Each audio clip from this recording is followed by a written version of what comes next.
Bienvenidos a Halo Lunar, el espacio en donde hablamos del mundo onírico. Mi nombre es Mariana y me acompaña Lucía, con quien vamos a recorrer juntas cada episodio. En Halo Lunar creemos que los sueños no son solo anécdotas privadas, son espejos culturales, mapas del inconsciente y puertas hacia la creatividad. Nuestra mirada cruza la psicología, neurociencia, mitología y curiosidades para descifrar por qué soñamos y qué significan esos viajes nocturnos. Exploramos el sueño como un lenguaje universal, pero siempre con preguntas nuevas por despertar.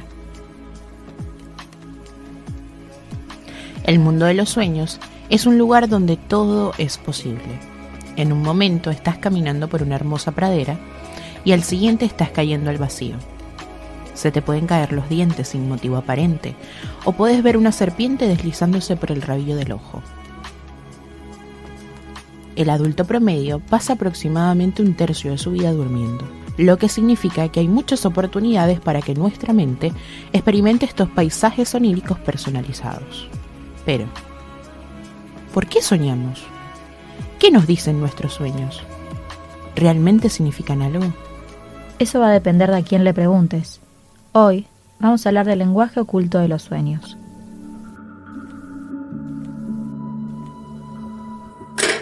Desde siempre, los sueños han sido una ventana hacia lo desconocido, un fenómeno que interroga al hombre. Para algunas culturas es un mensaje de los dioses. Lo cierto es que se ha corroborado que casi no hay civilización ni cultura que no tenga o no haya tenido una teoría sobre los sueños. Durante la antigüedad, el sueño recibió una significación profética. Abundan los ejemplos en el Antiguo Testamento, pero también están presentes en Virgilio, Homero, Aristóteles y Platón. La función profética y oracular de los sueños eran preeminente en la antigüedad.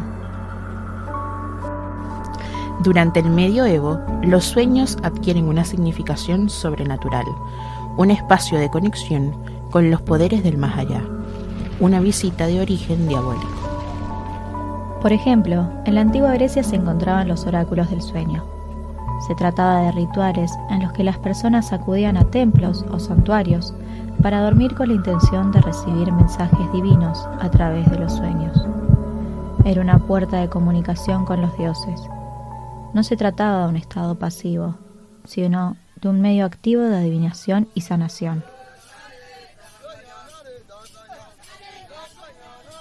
Esta práctica influyó en otras culturas posteriores y en la idea de que el sueño podía ser un canal de conocimiento y revelación.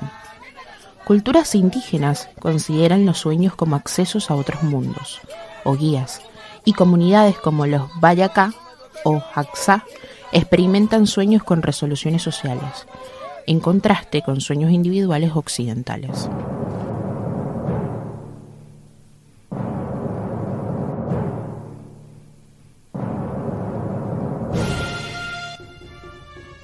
En Egipto y la Mesopotamia se creía que los sueños eran comunicaciones de los dioses o del más allá, y los sacerdotes los interpretaban para dar advertencias o instrucciones. Vemos cómo a partir del siglo XVIII y a lo largo del siglo XIX, el sueño se volvió un objeto para la ciencia, que en contraposición a las antiguas teorías le quitó todo el valor simbólico. En tiempos anteriores se hablaba de sueños premonitorios. Se puede decir que el psicoanálisis le quitó al sueño ese oscurantismo que tenía en tiempos medievales. Para la psicología moderna, soñar es una forma en que el inconsciente se expresa cuando la razón descansa.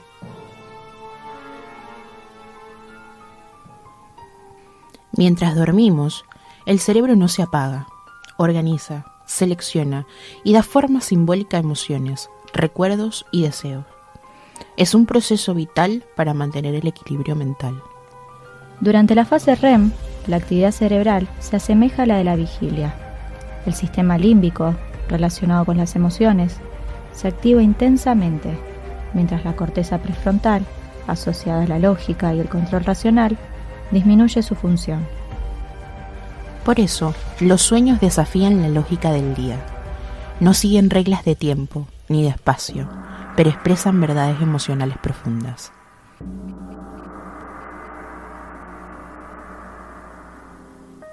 El guardián del dormir es una frase psicoanalítica acuñada por Sigmund Freud que describe la función del sueño como un mecanismo protector que evita el despertar para preservar el descanso.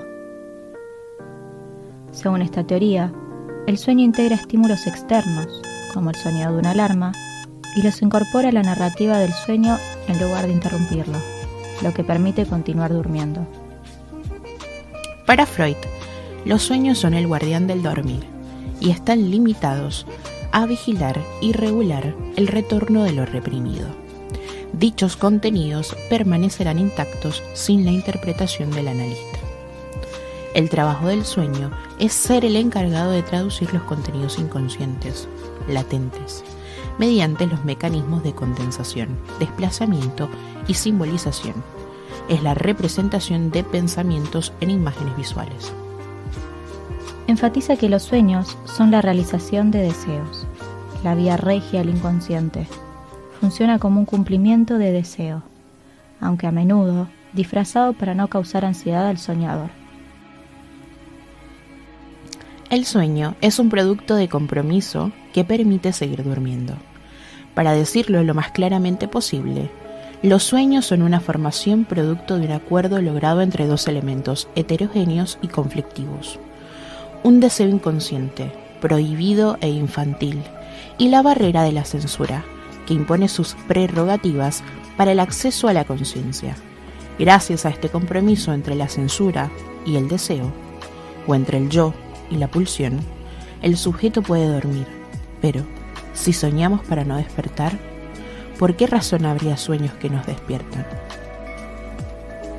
A pesar de su función protectora, a veces los estímulos son tan intensos que el sueño no puede integrarlos y el individuo se despierta.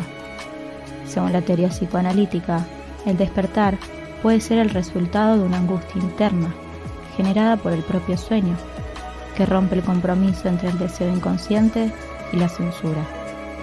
Lacan empleó el término despertar para hablar de la experiencia analítica.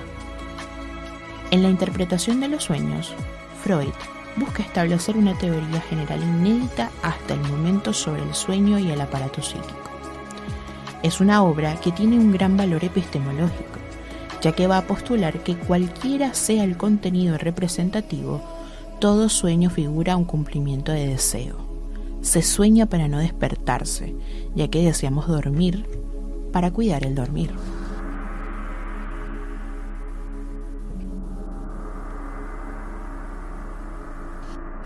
El fenómeno de interrupción brusca del sueño, a partir de la angustia, es una paradoja. Solo hay sueños si dormimos, y sin embargo, a veces, el sueño se acaba por lo que el soñar mismo produce y provoca el despertar. No es la realidad la que despierta, sino algo en el interior mismo del sueño. En términos psicoanalíticos, el despertar es una ruptura instantánea. Es lo que diferencia el psicoanálisis de otras corrientes o visiones del mundo, sobre todo religiosas, como en el budismo, que apuntan a un despertar como ideal supremo. Para el psicoanálisis, el despertar es, al igual que el modelo de la interrupción del dormir por la angustia, un corto instante, un relámpago. Decía Lacan, un encuentro fugaz e instantáneo.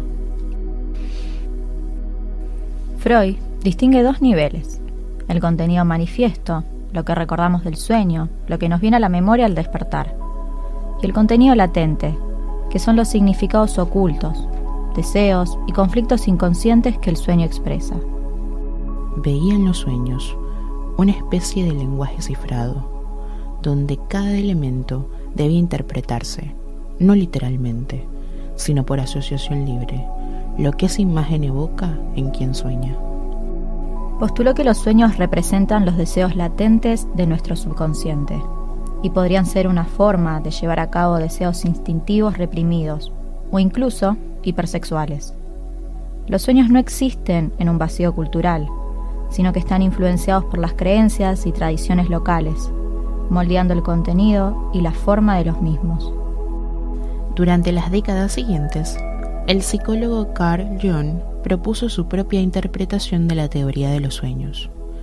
según la cual estos podrían ser una conversación entre nuestro yo consciente y nuestro subconsciente. Creía que, en lugar de revelar deseos reprimidos, nuestros sueños tienen como objetivo procesar nuestros problemas cotidianos y encontrar posibles soluciones. Y el primer paso para interpretarlos es la contextualización. Los sueños no solo hablan del inconsciente individual, sino también de un inconsciente colectivo, un depósito simbólico compartido por la humanidad. Son expresiones simbólicas de patrones universales de comportamiento y significado que heredamos los seres humanos como especie, a lo que denominó arquetipos.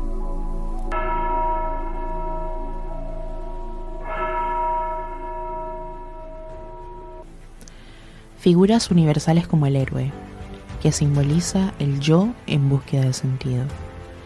La sombra, que representa lo que negamos o tenemos de nosotros. El sabio, la intuición interior. Y la madre, el origen y la protección. Todos ellos encarnan fuerzas psíquicas comunes a todas las culturas. En los sueños, estos arquetipos aparecen disfrazados en personajes, animales o lugares que el inconsciente elige para comunicar algo. Los sueños son la dramatización de nuestro viaje a las profundidades, en búsqueda de nuestro tesoro, de nuestro ser más genuino. Es en una serie de sueños, más que en un sueño aislado, donde se muestran las diferentes etapas de dicha travesía. Cuando soñamos con un bosque oscuro o un laberinto, Jung diría que estamos recorriendo símbolos del alma, etapas del proceso de individualización, del camino hacia conocernos a nosotros mismos. La neuropsicología moderna agrega otra capa de explicación. Los sueños son fenómenos complejos con funciones biológicas y cognitivas. No solo como mensajes del inconsciente, cumplen funciones esenciales: consolidar la memoria, ya que el cerebro integra lo aprendido durante el día; regular las emociones, procesando experiencias dolorosas en un entorno seguro, simbólico; y estimular la creatividad al combinar recuerdos e ideas de forma libre. De esta forma surgen conexiones nuevas. De hecho, muchos descubrimientos científicos y artísticos nacieron de un sueño. El cerebro crea historias oníricas, aparentemente ilógicas, para dar sentido a su actividad y explorar nuevas conexiones entre recuerdos y emociones, o generando narrativas simbólicas que permiten al cerebro ensayar situaciones complejas o resolver conflictos internos en un entorno seguro. De esta manera, los sueños se revelan como un fenómeno multidimensional. Son biológicos, porque surgen de la actividad cerebral; psicológicos, porque reflejan deseos, miedos y conflictos internos; y simbólicos, porque contienen arquetipos universales y metáforas que nos conectan con nuestro inconsciente más profundo. Soñar es, en definitiva, una forma de pensamiento en imágenes, una manera que tiene la mente de procesar la vida emocional, de integrar experiencias y de explorar territorios del yo que permanecen ocultos durante la vigilia.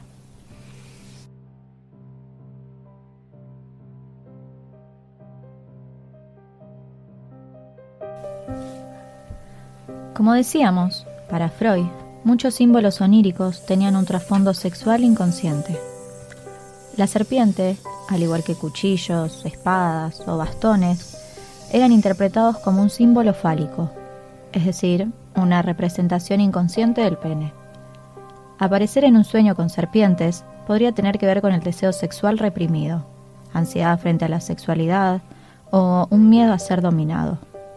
Para él, no era tanto un presagio como en las religiones, sino la manifestación de impulsos sexuales inconscientes, disfrazados en el lenguaje simbólico del sueño.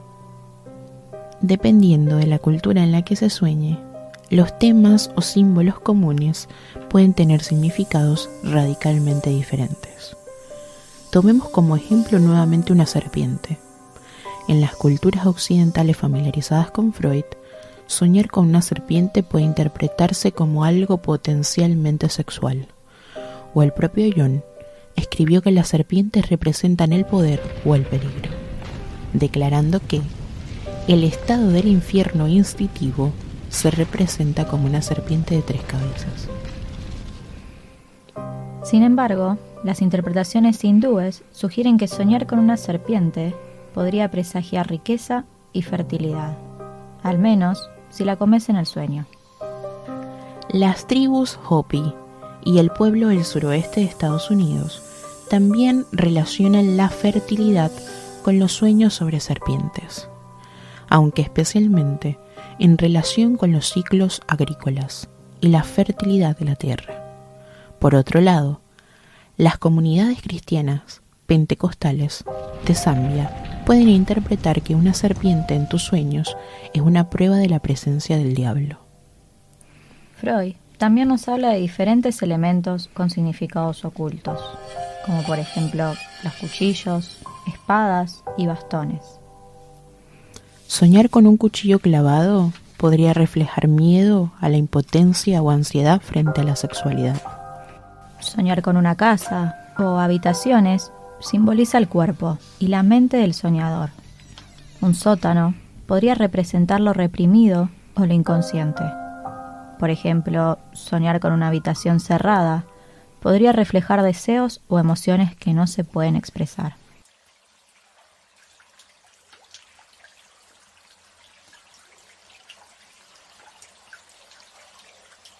Hasta tiene una interpretación para soñar con agua, la cual conecta con emociones y el libido.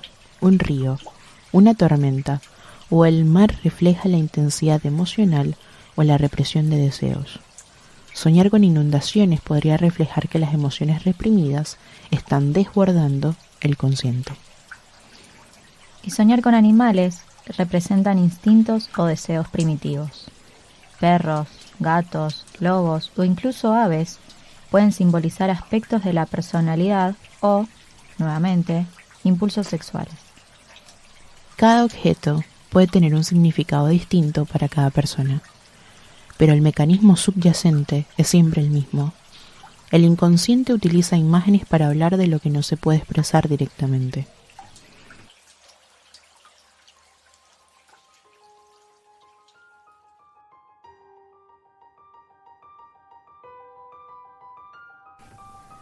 El sueño cumple así una función doble: satisfacer deseos inconscientes y proteger al soñador mediante la censura psíquica, que disfraza esos deseos en imágenes simbólicas. Por eso, lo que parece un simple reptil o un objeto peligroso en el sueño es, en realidad, una expresión de conflictos internos que la mente aún no puede afrontar conscientemente.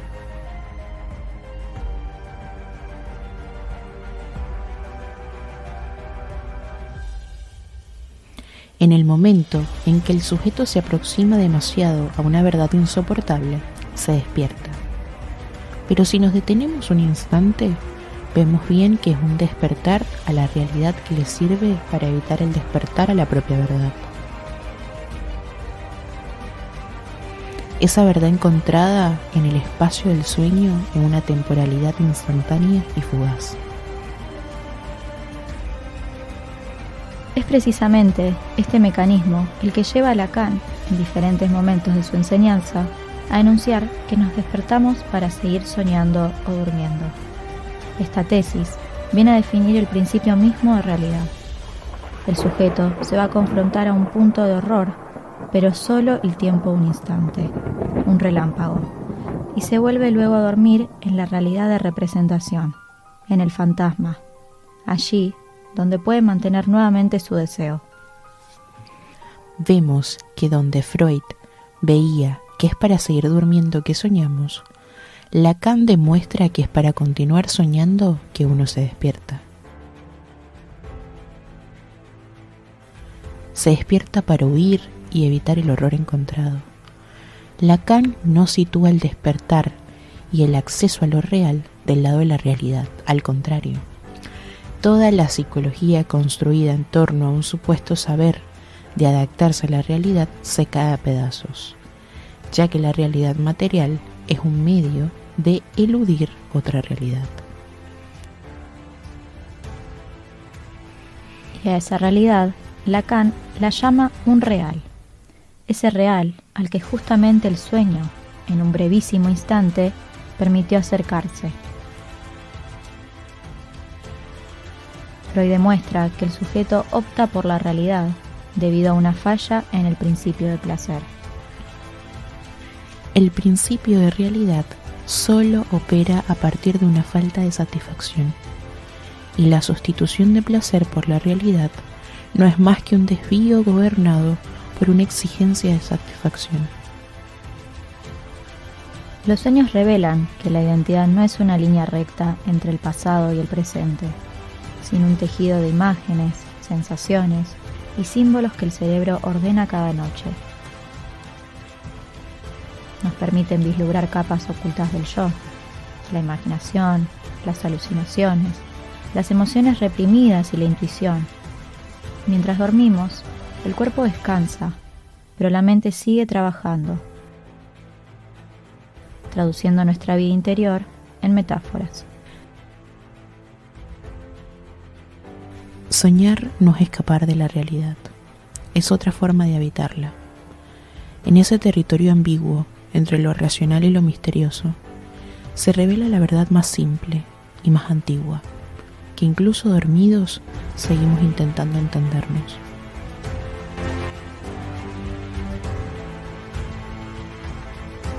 Gracias por escucharnos. Y dulces sueños.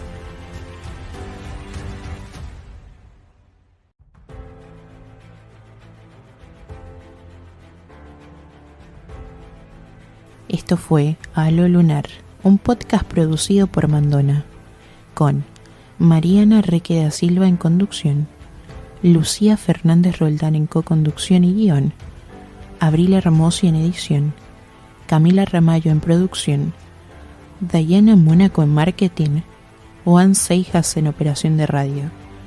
Grabado en FM La Tribu. Nos encontramos bajo la próxima fase, domingo 18 horas.